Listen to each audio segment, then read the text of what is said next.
page, we've got a new feature that we're going to be starting here as the baseball season gets underway.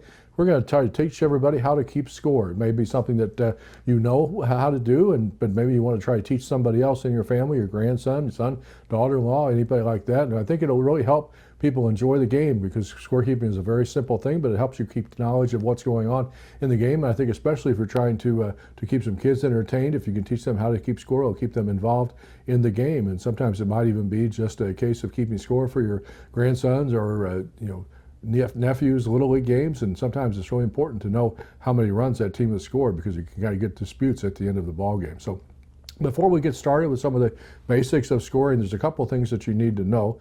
First is that everybody in baseball has a number. And I don't mean it's the number on their back. It's the number of the position that they're playing, because that's how you keep score and how you know what happened. You can recreate a game simply from a blank sheet of paper if you have all that information down of what happened on every play. So the pitcher is 1, the catcher is 2, first baseman is 3, and we've actually developed some blank baseball score sheets here on stlsportspage.com that you can download, and we have a key on that page which shows you all the different positions and their numbers. 9 goes all the way around the diamond until you get to 9, which is the right fielder's position. So the other thing that you need to know is there's some terminology that applies to it. It seems like it's simple that if you get a single, that's 1B, a double is 2B, triple 3B, HR, home run. But some of the things that might not be as obvious if you're not familiar with keeping score is that usually the phrase BB is used for a walk, which also stands for bases on balls. Second thing is a K. There's 2 different kinds of K, which stands for strikeout. You may say, well, why you use a K for a strikeout instead of an S? Well, S is already taken. That's for a sacrifice play, a sacrifice bunt. SF means sacrifice fly. But a straight K, like a normal K that you, in the letter of the alphabet, stands for a swinging strikeout. If you want to signify that the player took a called third strike, that is a backwards K. Now, you may not have to get that complicated with the scoring. It's something that, it's your own personal preference about what you do with that. But some of those are some of the terms that would help you knowledge. And then one of the reasons why too that I think people will enjoy keeping score at a ball game, whether they're just watching on television or watching it in a ballpark, is it kind of helps you know what happened. You don't have to say, well, I remember he came up to bat in the second inning. What did he do? I can't remember. You have it all on your piece of paper. So let's go to the score sheet and take a little bit about, kind of show you a little bit. I'm just going to show you a couple things, then we'll actually use some scoring that happened in a game that the Cardinals played this spring, and you could be able to kind of play along. So first thing you have to do, of course, and I only put one name here, but we'll see the whole lineup in a minute on the other sheet, is you have to write down the 9 players who are batting. The visiting team goes on top. The home team goes on the bottom. This because the visiting team bats first, the home team bats second. Here's the key that we talked about with the little logos about which player is assigned to which number in the field when they're in the field. And you can also write their positions down on your lineup sheet. So then you have 9 innings, basically, because almost every game is 9 innings. Of course, the Little League games sometimes play a lot less. And then you just do basically a running total as the game goes on. You write down the results of what every player does in that particular bat. In these 3 sequences that we started here for the first inning, 9 signifies that batter flied out to right field. 1B indicates that batter got a single. Now you can get really fancy if you wanted to and have like a multicolored pen that would show like a red line would be like a line drive, a blue line would be a fly ball, something like that. And you can also give the direction of where the ball went.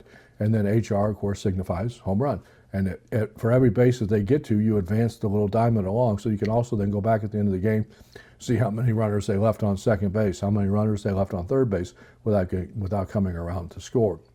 Of course, one of the more famous scoring stories in baseball lore concerned Phil Rizzuto, who was a former player with the Yankees, Hall of Fame shortstop, then became a broadcaster for the Yankees. And one of the things about somebody's score sheet, sometimes if you miss a play, you can go and look at your partner's score sheet and say, what Jones do in the 4th inning? And somebody did that with Phil Rizzuto one time and saw that he had written down WW, which was a new expression that the other person didn't know. He goes, what does WW stand for? And the answer, of course, wasn't watching. So you can also go that route if you want. Or, of course, and I've been known to do this, and I think other people, including perhaps my wife, if you miss a play but you know that the batter was out, you simply write down out. And that takes care of that.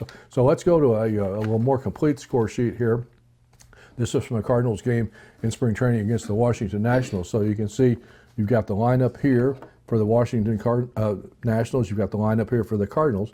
They've got, of course, a lot of the other statistics and stuff here, which you don't have to mess with. But so here's the play-by-play that you can figure this out. Ford, K, that means he struck out swinging in the first inning. 6-3. The next batter, Weimer, means he grounded out to the shortstop, 6-3, because 6 stands for shortstop, 3 stands for first base.